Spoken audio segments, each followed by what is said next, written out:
Hey guys, welcome back with me again in this channel. On today's tutorial, I'm going to show you how you can set up Yuzu emulator on Android. So if you ever want to play a Nintendo Switch games on your Android phone, this is how you can set up the Yuzu emulator in just a few minutes.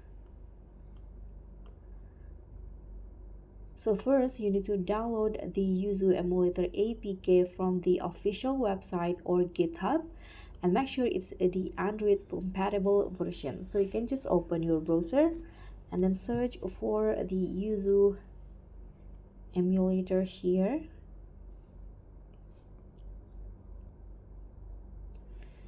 Okay, you can use this website here. The official one is yuzuemulator.net or GitHub. You can just click on the site.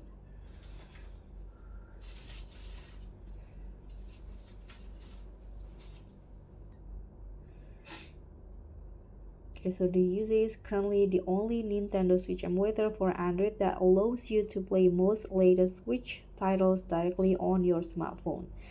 So here you can just scroll down until you find the download options. So tap on download and just install the APK on your phone. But first you need to make sure that you already turn on the install from unknown sources options.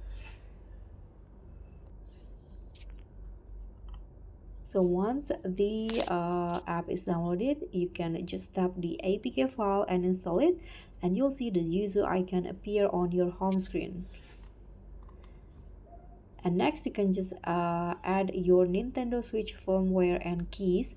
This part is essential to run the games, and you can add the games to Yuzu after that. So Yuzu support .xci and .nsp formats. You can just place them in a folder and point Yuzu to it. And under the settings, you can just adjust graphics and control. For most phones, set GPU to full can and resolution to 1x for smooth gameplay. And after that, you can tap a game to launch it. And that's it. You are now playing Switch games on your Android. I hope it's helpful. So I hope you find this tutorial helpful, and if you got it working, you can drop your favorite Switch game in the comments. Don't forget to like and subscribe for more emulator tips and tricks, and also click on the thanks button. I'll catch you all on the next tutorials. Bye!